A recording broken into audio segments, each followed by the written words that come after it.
Involved at SpecialOlympics.org.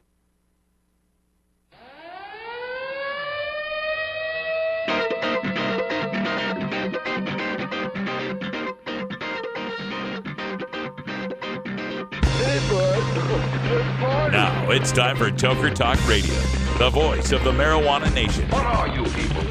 On dope? Where you can toke. I inhale frequently. Or you can talk. I experimented with marijuana and didn't inhale. Or you can toke and talk. 10 federal criminal penalties for possession of up to 1 ounce of marijuana. While we talk about toke on Toker Talk Radio. So, by the way, when it comes to pot, if you're 40 years old, you live in a log cabin in Oregon, you got 12 giant pot plants in your backyard, have a ball. Live from beautiful Portland, Oregon at Rolla J Studios. Hey, this is great. Just not cannabis. Plus your calls live at 971-533-7111. They're walking on their pants with their cap on backwards, listening to Enema Man and Snoopy Poop Dog. What's to keep somebody from getting all potted up on weed and then getting behind the wheel? Gateway theory doesn't work. It's a reality. Holland, is it real? Don't tease me. We're locking up people that take a couple of puffs of marijuana, and the next thing you know, they got 10 years. And now, here's your host, the guru of ganja graphics, the sultan of sativa statistics, and the worst nightmare of a reefer mad prohibitionist. A polite, perspicacious, productive pothead with a propensity for PowerPoint. Radical Russ Belville. Welcome back, tokers and tokettes and non-toking lovers of liberty. The phone lines are open on Toker Talk Radio. It's 971-533-7111. That's 971-533-7111. We're ready to talk. We're going to talk a little bit about Kevin Sabet, the Joker to my Batman, and just where does his money come from? Also, we've got a story on tap about a New York couple, I believe, that are going to get their child back, even though that child was taken away for child endangerment charges. We're going to take a look at child protective services and how they are used to fight marijuana legalization, how they're used to intimidate marijuana consumers, and so forth. Also want to remind you, coming up at the top of the hour, 5 o'clock Pacific time, 8 o'clock Eastern, Stoner Jesus will be joining us here at CannabisRadio.com. So stay tuned for that. And make sure you check out CannabisRadio.com for our other great shows, including Dr. Mitch Earlywine's Burning Issues, Vivian McPeak's Hemp Resent, and Kyle Cushman. What is he calling his show now? The Grow Show. That makes sense. The Grow Show with Kyle Cushman, and plenty of other shows. So check them out at CannabisRadio.com. It is a pretty new station, so we're still working to get things together, like a online app and like some of the feeds we're still working on. But by January, everything should be working like we expect it to. Also coming up, we've got more guests in the rest of the week joining us. So make sure you tune in at 3 o'clock Pacific time here on CannabisRadio.com. Also, quick note about programming. Of course, next week should be our last week on the air as we're entering into the Christmas vacation. I'll be taking the last couple of weeks of December off. So there'll be no new shows the last couple of weeks of December because even I deserve a vacation from time to time. All right, let's talk a little bit about this whole Kevin Sabet thing. One of the big parts in the middle of this International Business Times article focuses on where does Project Sam get its money? Where does Kevin Sabet get his money? And when it was first launched, it got money from the Community Alliances for Drug-Free Youth. That's a California nonprofit, and they get money through the Drug-Free Communities Act. So that's federal money, and the drug-free communities, that's kind of an incentive to want to keep marijuana illegal. And Project Sam also has a cozy relationship with several DEA task forces. And then you got to look at who's on the board. Dr. Stuart Gitlow is the medical director for a pharmaceutical company that makes a drug designed to treat opioid addiction. Robert DuPont, who's basically the guy who discovered Kevin Sabet and mentored him, Robert DuPont runs a consulting firm that specializes in drug testing management. Wouldn't be a whole lot of work for them to do if weed was legal and companies weren't testing for it anymore.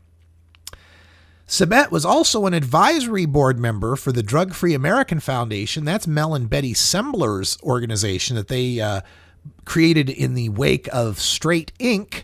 Straight Inc. was their drug treatment company that was convicted of torturing and abusing young people. And drug manufacturers and drug testing companies are also major sponsors of organizations at which Kevin Sabet comes to speak. Now, Sabet says he gets no funding from pharmaceutical companies, drug testing interests, or the government, but admits that some of his trips and talks have been financed by organizations that do. Well, what's the difference? See, the game Kevin wants to play here is, and he also says that when they file their taxes, it's only going to show a $100,000 operating budget. Yeah, $100,000 operating budget to keep the servers running and all that stuff. But where Kevin Sabet is getting his money is in these donations straight to his public policy LLC. Let's see the taxes on that one.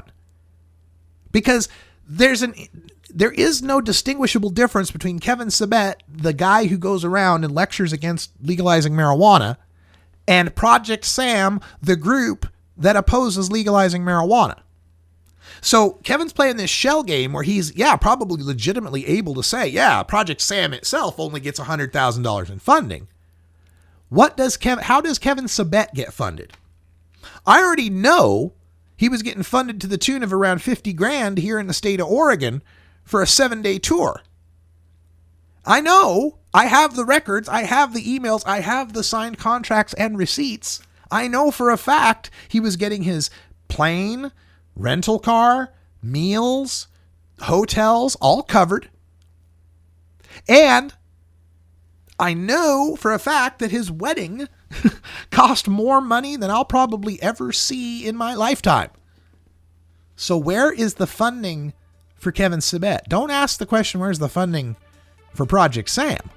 That's easy to hide. Well, we'll talk more about this and the rest of this Kevin Sabet article when we come back from break. Also, like I said, we're going to talk about Child Protective Services and their threats and intimidations against marijuana consumers.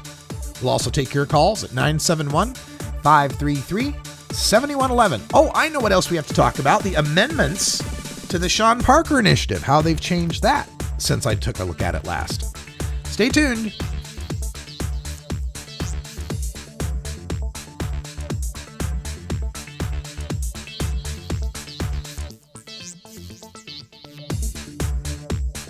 This is the Russ Belville Show on CannabisRadio.com.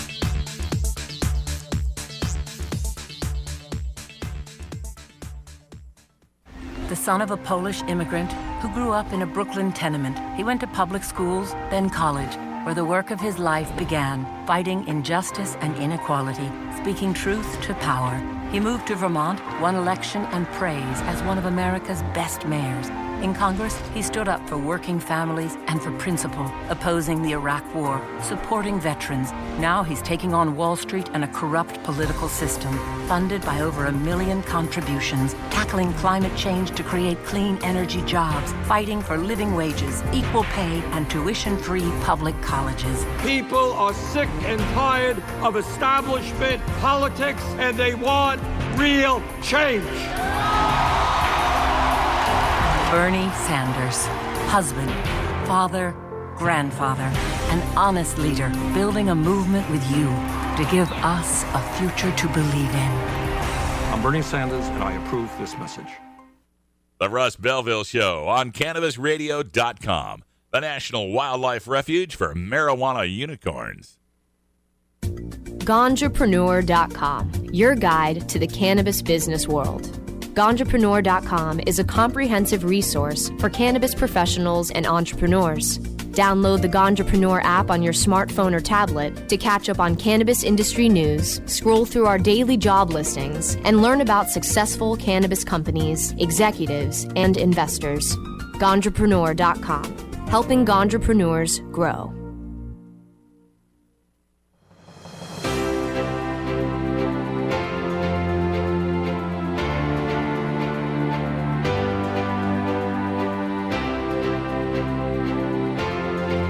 Welcome back, everybody. Time for us to take another look at this Kevin Sabet article written in the International Business Times. And we were just talking about Kevin Sabet's funding. Where is he getting all this funding? And claims there's only $100,000 in funding from Project Sam. And that's coming mostly, according to the report, from the Bodman Foundation, never heard of him, and Patrick Kennedy's Kennedy Forum. Well, again, Patrick Kennedy is a shill for the big rehab industry. That's his whole shtick is, supporting more and more rehab.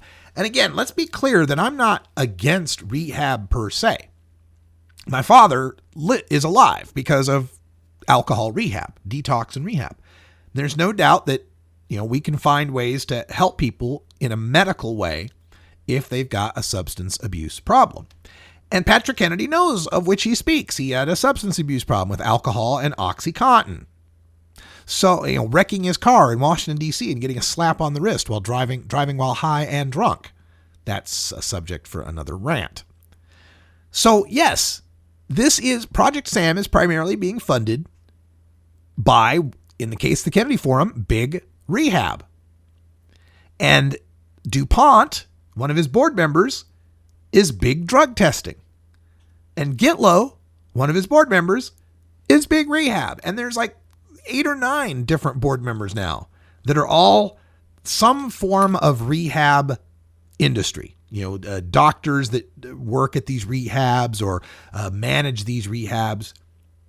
That's what Project Sam is all about, folks. It's all about continuing the steady stream of non-addicted, non-problematic marijuana users into rehab.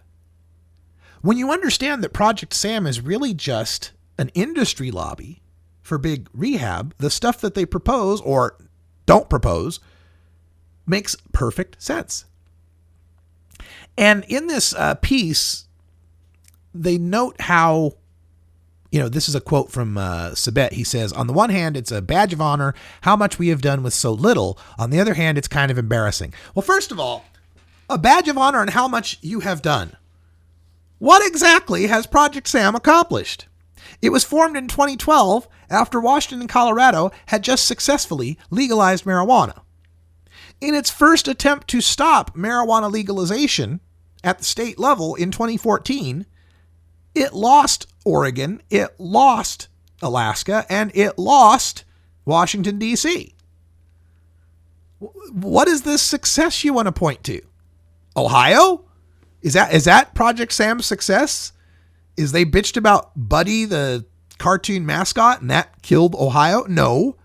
What killed Ohio was its terrible monopoly provision that was instituted in it. And in fact, even in Ohio losing, there's a sliver of a victory against Kevin Sabet's rhetoric in that when an actual big marijuana was proposed, something that could actually be called big marijuana was proposed, the people rejected it. The people indicated that they wanted a more fair and open and commercialized marijuana system than what was proposed. In California, their recent amendments to the Sean Parker Initiative, one of them is to limit the size of a grow to 22,000 square feet for the next 5 years. That's the largest grow you'll be able to have in California for the next 5 years. Now, originally, the Sean Parker Amendment was going to add a grow license for over 22,000 square feet, unlimited, over 22K, or over an acre outdoors. They put the brakes on that, gave it a 5-year waiting period, so big marijuana couldn't swoop in and take over the whole California market, that these smaller growers would have a chance to establish themselves, to build their clientele, to build their brands before big marijuana could get involved. So his whole argument about big marijuana is one that those of us on the reform side have some sympathy toward. And this sympathy has existed way back to the day of, back to the first time a hippie in the 70s said that Marlboro was going to buy up fields in Humboldt County. There's always been that fear of this corporatization, this Walmartization of marijuana. So Kevin Sabet, though, makes the mistake of painting with too broad a brush. What he sees as big marijuana, a lot of people see as family farmers, small businessmen. They see these things as economic opportunities, as jobs, as engines of commerce in their cities and states. They look at Colorado and Washington having reaped $200 million in marijuana tax revenue and say, hey, we want a little bit of that. That looks like a good idea. But Kevin Sabet paints all of that as a so-called big marijuana. And another problem with Sabet's rhetoric on this whole big marijuana is that there already exists a big marijuana. It's called Juarez Cartel or Gulf Cartel or Sinaloa Cartel. And there always has been a marijuana monopoly. It's called the guy. If you live in an illegal state, you got to know a guy to be able to buy weed. And there aren't a whole lot of guys that you can find necessarily. So his rhetoric fails in painting big marijuana as even small businessmen and family farmers, rather than the true big corporatized marijuana that perhaps even a lot of cannabis consumers, as demonstrated by Ohio, don't want to see. But this claim that we've done so much with so little, and again, what have they accomplished? The Gallup polls keep rising. We're up to 58% support for legalization nationwide. That's not budging. That's not moving. So you're not moving the polls. You're not changing the elections any. What has Project Sam actually accomplished? But the other thing, and Kevin pushes this, I'm sure the writer, put this in based on Kevin's, framing of it, is pointing out how much the budgets are for the drug law organizations. Marijuana Policy Project in 2013 had $1.6 million in revenue. Drug Policy Alliance has over $9 million in revenue. And if you look at the legalization campaigns, and they provide this handy little chart so you can, the supporters of marijuana legalization outspend the opponents of legalization by a factor of 10 or more. We spend 10 times as much on pro-legalization campaigning than they spend on anti-legalization campaigning. The problem with that is it ignores the elephant in the room, the federal government and their prohibition. And all of the weight that puts on the argument, us spending 10 times as much as our opponents, is because we have to. Is because our opponents include an entire bureaucracy dedicated to stigmatizing, demonizing, and treating as second-class citizens the people that use cannabis.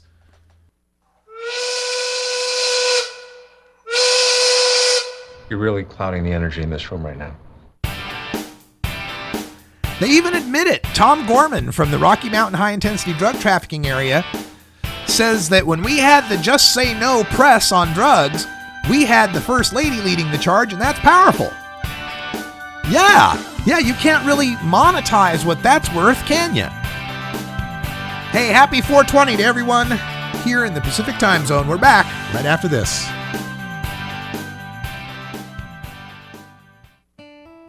Imagine life without taxes.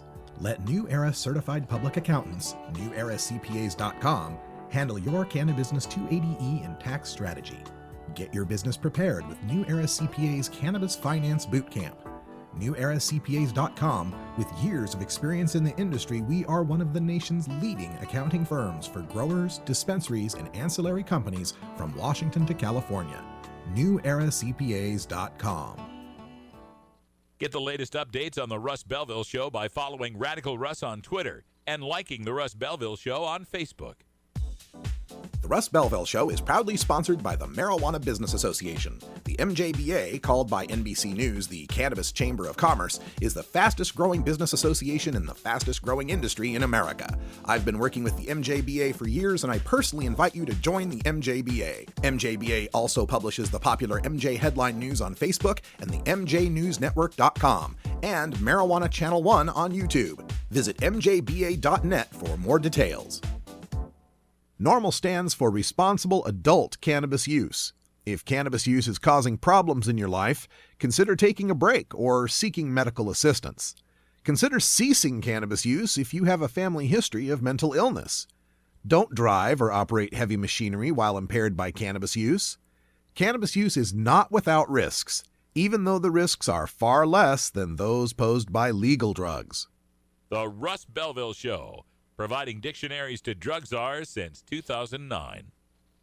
Your connection to quality cannabis insurance services is spelled Kaercher. That's Karcher Insurance. We have worked with ventures like cannabis for over 60 years. We're proud to represent over 50 companies with tailor-made cannabis plans for owners just like you to insure your product, your plants, and your pursuits. Kaercher spells out their full-service insurance services, ranging from commercial to bonds to personal, from life to health, and more. Contact the team at KarcherInsurance.com and let our experience work for you. That's Kaercher Insurance.com. Contact Karen and the team at Karcher Insurance at 1-844-421-3560. That's 844-421-3560.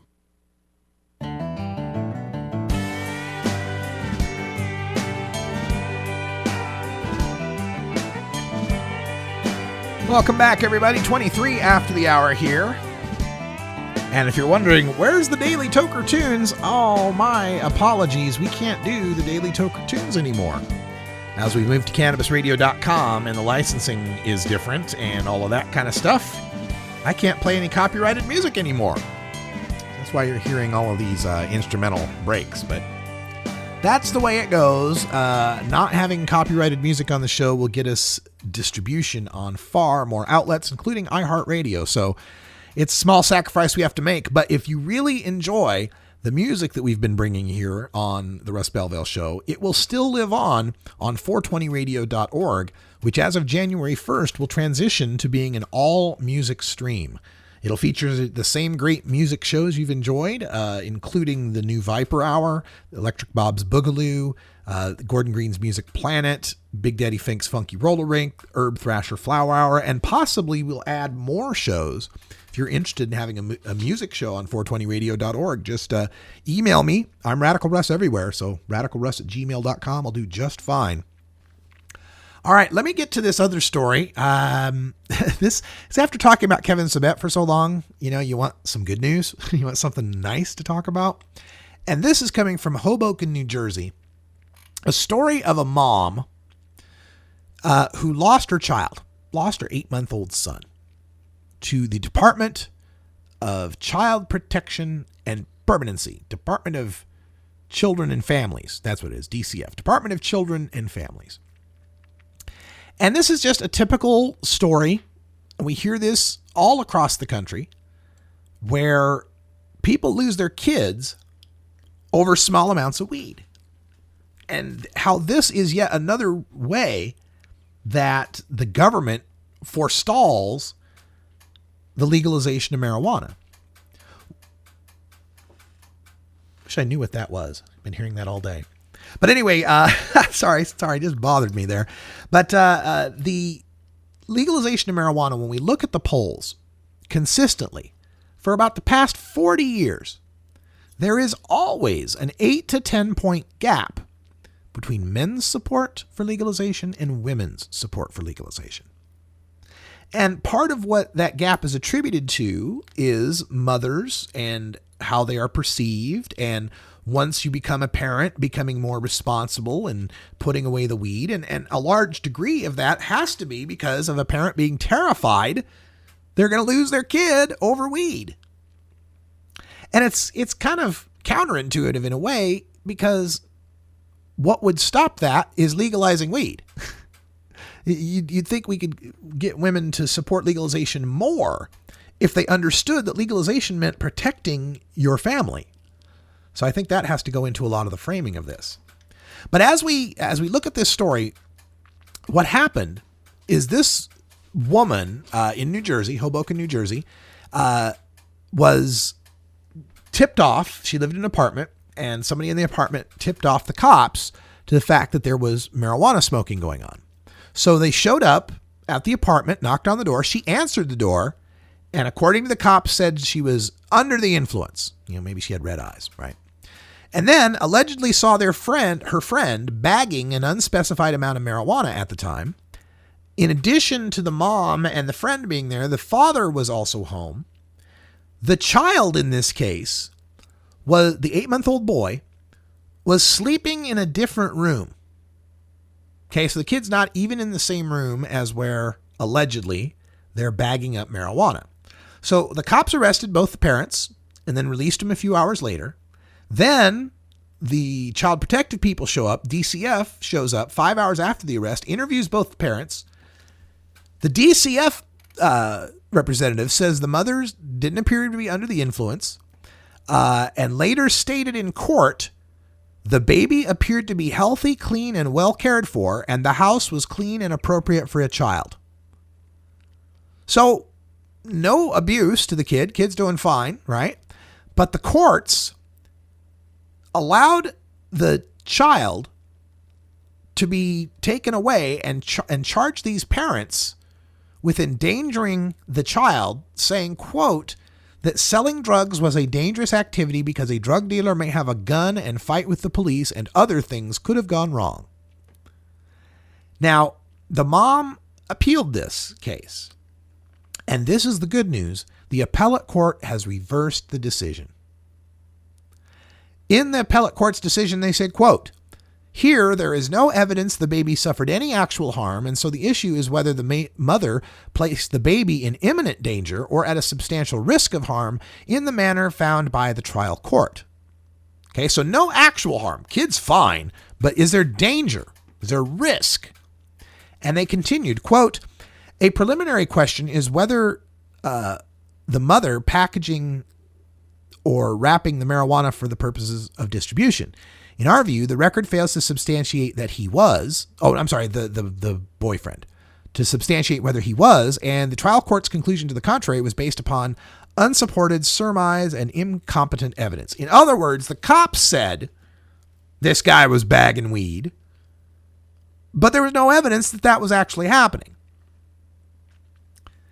And the judges added, quote, the trial court's assumption that the mother's friend was a drug dealer and engaging in drug distribution activities in her home was not supported by competent evidence. Further, there was no evidence her friend had a gun or conducted himself in a manner that placed the child at risk for harm when the police came to the mother's home. End quote. And this, to me, is a fantastic ruling by this appellate court. But it still leaves open some questions, because what they're basically ruling is that the state failed to prove the guy was a drug dealer. The state failed to prove that there was marijuana bagging going on, an activity involved in drug dealing. And so therefore, since there wasn't any drug dealing around, you couldn't prove that imminent harm to the kid, the risk of the guns and the fights with the police and so forth. So that leaves open the possibility that had they been able to competently prove that he was bagging marijuana, those parents would still be charged with felonies and that kid would still be in foster care. But why is bagging marijuana necessarily a drug dealer activity? I might be sharing marijuana with you, and we might split it on the coffee table, and then you might take some of that marijuana and put it in a bag. It doesn't mean you're a drug dealer. It doesn't mean you're intending to go sell it. At some point, marijuana has to go in a bag. So how can putting marijuana in a bag be something that's construed as being a drug dealer, which then gets construed as putting a child at risk, which then puts parents in jail and kids in foster? That's how ridiculous this war on drugs is. And that's why it's so important that we legalize marijuana. New York is a decriminalization state. This is happening in New York, the West New York Police Department. So I guess, yeah, I'm sorry. My apologies. It wasn't in New York. West New York is in New Jersey. My apologies. Not New York. New York's a decrim state, but New Jersey is not. My apologies. I was confused by the name of the town. But yeah, so it still leaves open the possibility if we find out that you are a drug dealer, then yeah, we can take your kids and ruin your life. And this is just yet another reason why legalization is so critically important, why I stand for every legalization. People may complain that Ohio thing was monopoly laden and bad policy, and we're glad it didn't pass. But it also means that some family in Ohio is going to be impacted by this lack of legalization, by the continued criminal prohibition, and their family may be torn apart over it. And it's not just one family, it's going to be lots of families. So no, I don't cheer. I'm not happy when any legalization loses, because it means a continuation of prohibition. And it's funny to me too, because online, everybody knows me as the guy who was supporting Ohio. So online, I got these people who are anti-Ohio that hit me up and they say, "You lost. Haha, you can't get over it. You're still crying because you lost." I didn't lose a damn thing. I'm in Oregon. I can walk 10 minutes down the block and go buy weed. And I can smoke a bong on camera here in my home, and it's no big deal. I didn't lose anything. Ohio lost. Ohio families lost. Ohio patients lost. Ohio consumers lost. So these child protective services things are just yet another way that this prohibition impacts people that doesn't necessarily show up on the criminal statistics. We can tell you how many people got arrested. We can tell you how many people did jail time and so forth. But note in this story, the cops arrested them and then let them go a few hours later. They might not actually be criminally charged. But the Department of Children and Families will still use that as part of their decision-making process when it comes to whether or not people get to keep their families together. Those are the hidden statistics. Those are the dark matter, the dark data, if you will, of marijuana prohibition. And so when the opponents like Kevin Sabet make that talking point about, well, we're not clogging our prisons with marijuana consumers. Gosh, only 0.7% of them are in there for blah, blah, blah, blah, blah. Keep in mind, 0.7% of 2.3 million is still a pretty damn big number. But regardless, that's the visible data. That's the data we can see. The dark data are how many people are in prison because they failed a piss test on parole or probation, sent back to prison under their original crime. Doesn't show up as a pot smoking statistic, shows up as a probation violation or a parole violation. How many people that were busted for crimes that are considered violent marijuana crimes, like use of a firearm in the commission of a felony, when that firearm was a hunting .22 that was sitting in a cabinet in the back room, it had nothing to do with the marijuana operation. Those are the dark statistics that don't show up. How many people get fired, lose their jobs, or are underemployed because they can't apply for certain jobs? Those are dark statistics that don't show up. How many kids get shuttled off to foster care or some relative and a family broken up? How many people are denied an organ transplant or denied a medical treatment because of their status as a cannabis consumer? These are the dark statistics, like dark matter and dark energy. They're out there and we can feel their effect, but we can't see them because they're not being counted. They're not being measured. And every one of these statistics is a real life, real world, real person's story where their lives are overturned and upended over something like growing a houseplant or smoking an herb. And it makes no sense whatsoever. And that's why we're here every day, almost every day, day after day, fighting to inform and educate and hopefully entertain all of you out there, so that you have the tools you need, the stats, the data, the talking points, the rhetoric, the information and evidence you need in your next water cooler war, when you're talking to somebody at work about it, or during the holidays when you visit your family. Happy Hanukkah, Merry Christmas, joyous Kwanzaa, and a Festivus for the rest of us. And you're around those family members who know you're a pot smoker and want to disagree with you about legalization. I hope my show helps to arm you for those battles. Stay tuned. Final segment coming up. This is the Russ Belville Show on CannabisRadio.com.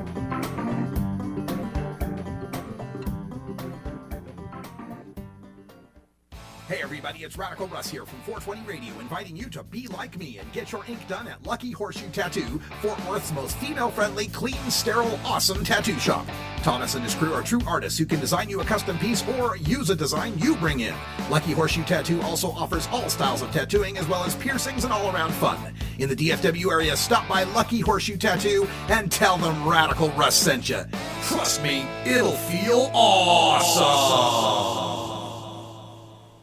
The Russ Belville Show, where the truth about marijuana gets more than a minute to speak.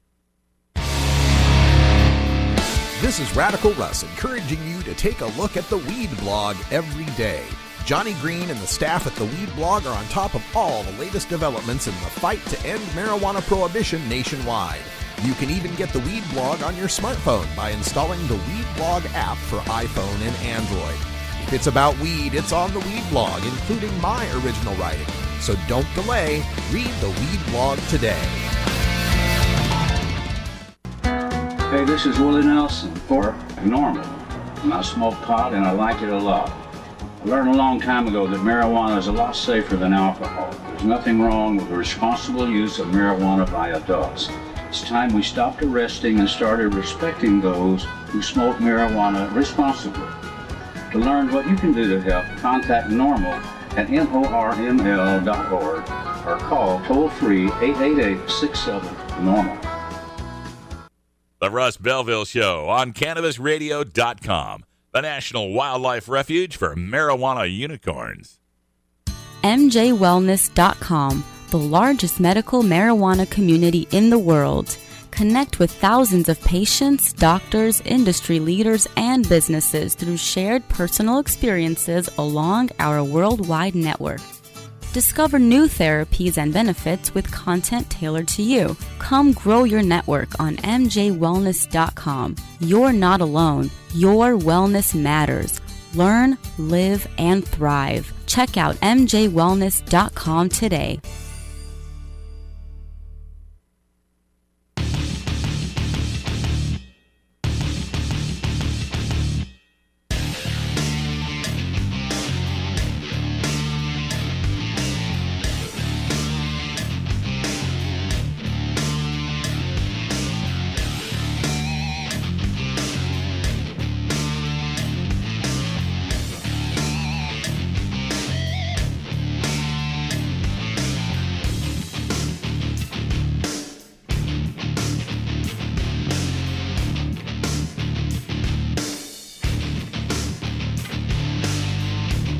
All right, welcome back. Final segment here. Sending out some stuff on social media. You're listening to the Russ Belville Show's Toker Talk Radio on CannabisRadio.com. It's our final segment. The phone lines are open at 971-533-7111. If you want to talk, we're here for you. And, boy, I got to say, just to go off the warpath here for just a second. Sometimes I go off the warpath. That's my segment where I talk about non-drug war stuff. Because I'm interested in other stuff too, and I think we all are. And the Russ Belville Show, while it's talk radio for the Marijuana Nation, it's the voice of the Marijuana Nation, we have concerns in the Marijuana Nation beyond just marijuana. And so occasionally I like to bring those up. And today, the subject is Donald Trump. Oh my goodness, Donald Trump. And it's interesting because it seems like he's just getting more and more outrageous. And it almost feels like, you know, even he can't believe it. Like, okay, I'm going to say some shit that's going to blow their mind. Watch this. And they'll say it and his polls will go up. Right? It's like, what? And so many people in the political class have been looking at this Donald Trump phenomenon and saying, well, it's a fad. He's a reality show guy. He's a celebrity. He's going to get that attention, blah, blah, blah. You know, kind of stuff they said about Ronald Reagan or Jesse Ventura, right? Both of whom won their elections, by the way. The thing with Donald Trump, though, is that he's not going away, folks. And this Donald Trump, is really the logical end result of what goes back all the way to Richard Nixon's Southern strategy. The idea of consolidating the white vote around coded racist imagery. what the white vote, which what Nixon once called the silent majority, right? And that has been tended to, that has been fed by the Republicans for a long time now. And it gets worse and worse. I mean, every campaign you find some sort of coded, the Willie Horton ad from George H.W. Bush, Ronald Reagan's Cadillac welfare queens, Mitt Romney talking about the takers and so forth, right? It's always been coded. It's always been dog whistled, but it's always been there. This appeal to racism, sexism, homophobia, transphobia, intellectualism. I mean, it's been seeded by the GOP for a long time. We saw it in the rise of the Tea Party and so forth. So for Republicans now, it's interesting because they're all now, distancing themselves from Trump. I mean, the other day, I was forced to agree with Lindsey Graham, Senator Lindsey Graham, and former Vice President Darth Cheney in the same day. I was like, check the thermostat in hell. I agree with Darth Cheney. And of course, Cheney was talking about, we don't, it's not the way of America here to be against religious freedom. Right. And of course, we're talking about Trump calling for the immediate suspension of immigration of any Muslims to America. No Muslims can come into the country, right? Which is so anti-American on so many levels, right? It's like, France, you can have the Statue of Liberty back. We don't need it anymore. But he says stuff like that, and people start now, Godwin's law is in full effect. People are comparing him to Hitler, saying, just replace the word Muslim with Jew, and you've got Hitler's speeches from 1930s. This is getting pretty serious among a lot of people out there. And it's something I think we need to be serious about as well. And not just as to what Donald Trump thinks about marijuana legalization, and his policy, his stand on it is pretty murky. I think he's for medical marijuana and kind of states' rightsy on legal marijuana, right? But you got to look deeper than that, not just into what his policy pronouncements would be, but what is the undercurrent? What is the theme? What is his guiding principle? And how would that affect marijuana legalization? And what we're seeing now, the guiding principle, is to pick on the aggrieved minorities and, in the words of the rude pundit, make America white again. Not make America great again, make America white again. And this is, we're seeing it in so many different ways, but when you see this, when he's saying, all the Mexicans coming in are rapists, and the Muslims are, they're terrorists, we can't let them in, all these, and the way he goes after, Megyn Kelly and women, in his tweets and such, every single one of these things reminds me of the Niemöller poem. Pastor Niemöller from the World War II era. I think he was Polish, who wrote the poem that said, first they came for the trade unionists, but I wasn't a trade unionist, so I didn't speak up. Then they came for the communists, but I wasn't a communist, so I didn't speak up. Then they came for the Jews, but I wasn't a Jew, so I didn't speak up. And then they came for me, but no one was left to speak up for me. Well, I worry about that, right? Because how much of a trip is it for the typical Donald Trump supporter who hates the Mexicans and hates the Muslims and hates the Black Lives Matter, hates. How easy is it to transfer them onto the side of hating potheads? How much distance is there from Richard Nixon's silent majority and these 35% of the Republicans who say they support Trump? I don't think there's a whole lot of difference between those two mindsets. Trump is proposing, he's putting out rhetoric that paints the other as the problem. And if we only demonize and control the other, all our problems will be solved. And that's the exact mindset of the war on certain American citizens using non-pharmaceutical, non-alcoholic, tobacco-free drugs. So, If you're on Facebook and you're in my friends list and you are supporting Donald Trump, and I see posts to that effect, you can expect that I will be unfriending and blocking you. Because it is time to get serious about this and stand up and recognize creeping fascism when we see it. And I'm the kind of person, you know, I try not to be too hyperbolic. I try not to go too far out in my metaphors and all that. I usually loathe when people bring up fascism or Hitler because it's almost always way out of proportion and not analogous. But the kind of things Donald Trump is standing for now are fascist, are frightening. When they had that Trump rally and the Black Lives Matter protester was shouting out something, the black man was shouting out something, and Trump had the crowd turn on him and later didn't deny it, basically said, yeah, well, maybe he, needed that or something. I mean, this should frighten any American out there. And this, I think everybody's real clear with my allegiances on this. I'm a Bernie Sanders guy all the way. I don't even like Hillary Clinton and will not vote for Hillary Clinton if she's the nominee. Sorry. And even as much as I hate Trump, and man, this is where it gets tough too, because if it really came down to Hillary Clinton versus Donald Trump, I have to write someone in. I have to vote. Yeah, lesser of two evils. Yes, Hillary Clinton would be a far better president than Donald Trump would be.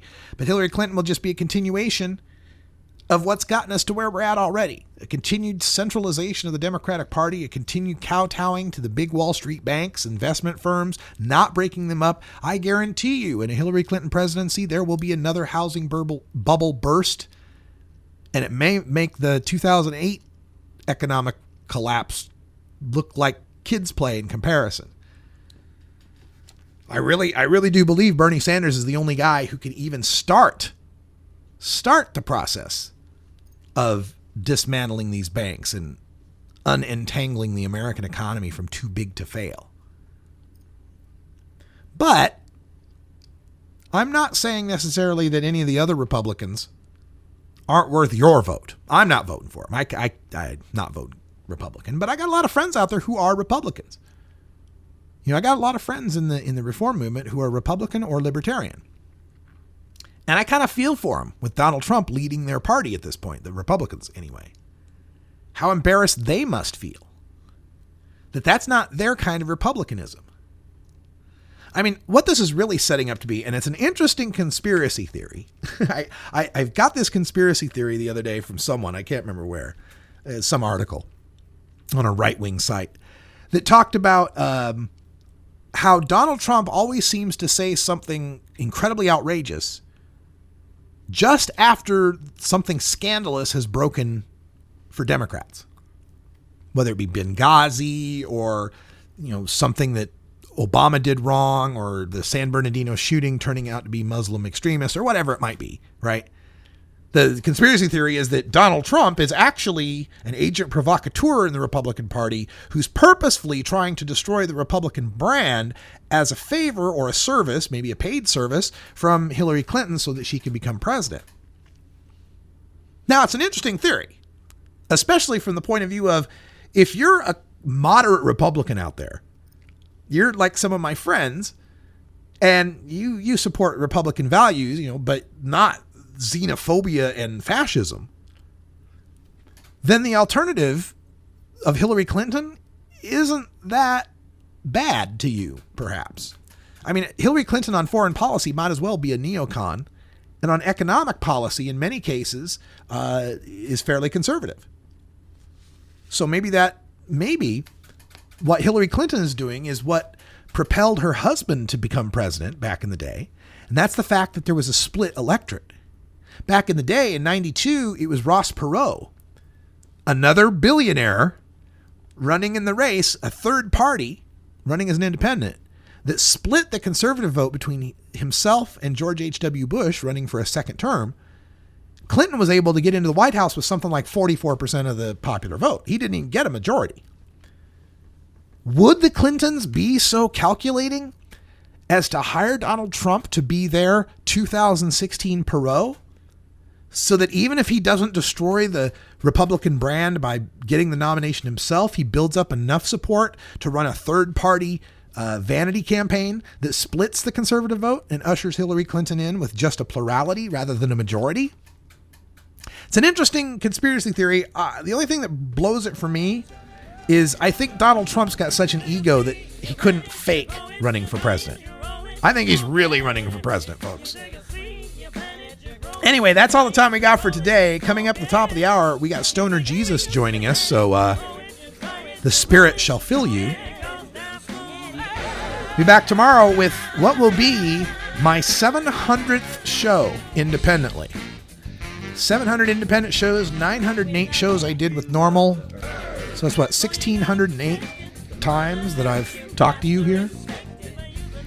Who knew this was a job? For everyone here at CannabisRadio.com and Rolla J Studios in beautiful legal Potland, Oregon, I'm Radical Russ. Thanks for joining us. And until next time, take care of each other, tokers.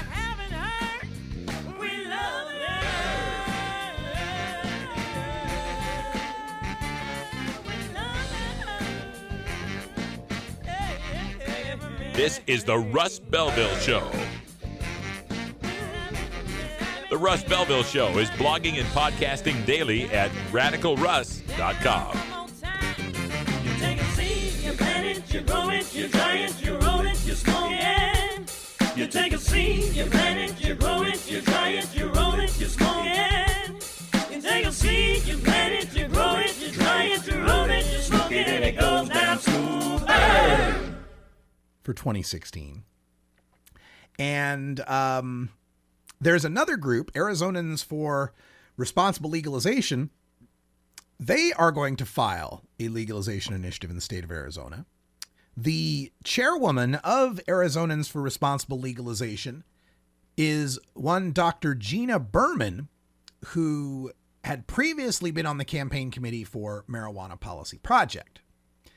Campy is apparently upset that she, basically dropped the Marijuana Policy Project mantle and moved on to Arizonans for Responsible Legalization. And the reason why, according to the doctor, is that MPP is going forth with a legalization measure that's too wide open and would not likely be passed by the people of Arizona. Several key points they disagreed on, according to a letter she wrote. Berman wrote that MPP has proposed its legalization initiative to allow, quote, an unlimited number of marijuana dispensaries, end quote, throughout the state. And by dispensary, she means pot shops, because we're talking legal, right? Not medical, right? An unlimited number of pot shops throughout the state. Such a proposal would be bad, she wrote, because voters, quote, do not support such a radical departure from current law. Now, I understand how folks want freedom. And in this case, MPP is standing for the initiative that would provide more freedom. They believe that you could have an unlimited number of pot shops and the people would vote for it. The Arizona group, Arizonans for Responsible Legalization, disagrees. They think there ought to be a cap. They say, quote, an incremental approach that caps the number of dispensaries at or slightly above the current number of licensed dispensaries is the only politically feasible approach, end quote. Also adding that oversight and monitoring of an unlimited number of dispensaries by public officials would be impossible. Berman also wrote that MPP had proposed a dramatic deregulation of homegrown marijuana, but speculates that voters would not support that either. Now, she may be wrong. Doctor might be wrong on this. Maybe the people of Arizona would support unlimited pot shops and wide open home grow. Maybe MPP knows something that they don't know. It's okay to have these kind of disagreements. It's all right to disagree on these policies. The problem in this story comes when Rob Campia is threatening to hurt her medical marijuana dispensary business through leafleting and paying $10,000 to make that happen. That goes beyond the pale. Why do you want to drag medical marijuana patients into your little fight? What good are you going to do? You're going to shut down their dispensary and then what? They have to go find another dispensary, get all registered at a different place, maybe have to drive farther, or they don't have a bus line that goes out to where they need to go, or they have to spend more time getting their medicine. All because you want to play my way or the highway games of chicken. Now, two things really boil me about this fight. Number one, a little line here in this Arizona Republic story that says, Campia wrote that the competing initiative would not affect his group's plans. Well, shit fire, man. If it's not going to affect your plans, it doesn't seem that way. It seems like you're fighting really hard against it. It seems like you're really upset about it and are willing to spend 10 grand to make it go away. So I don't buy this idea that it doesn't affect your plans. It already's affected your plans.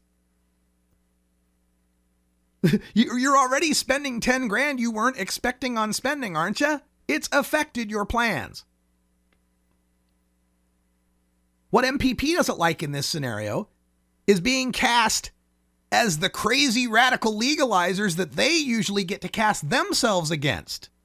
Usually it's MPP proposing the moderate legalization and the wild-eyed normalizers and legalizers out there proposing the wide-open home grows and dispensaries. And speaking of that, let's rewind a little bit to 2010. Back in 2010, there was a pretty nice wide-open legalization that was being proposed. It allowed for home grow, small gardens, but allowed home grow, allowed for possession. It allowed for the creation of pot shops, people to shop at them, places to shop, and people to grow for these pot shops. Pretty nice legalization. And it was vocally and publicly opposed by a significant number of medical marijuana dispensaries. Guess how much money Rob Campia and MPP spent in 2010 to leaflet and try to shut down the businesses of those medical marijuana dispensaries, not that were for legalization, but were trying to sink legalization and may in some small way have succeeded in 2010? The answer is zero. Zero. MPP didn't spend a dime opposing those dispensaries when they fought legalization, did they? You know why? Because Prop 19 wasn't MPP's initiative. Prop 19 was Richard Lee putting 1.5, another medical marijuana dispensary owner, by the way. Prop 19 was Richard Lee putting $1.5 million of his own life savings on the line for legalization against the advice of MPP, who said to wait to 2012, wait for a presidential election. So when that legalization was getting 55% support in the polls and was shocking the hell out of everyone, and all it needed was some big money donors to step up and push it over the line, was MPP there shoveling money at Prop 19? Nope. Was MPP there shoveling money to have leafleters go to the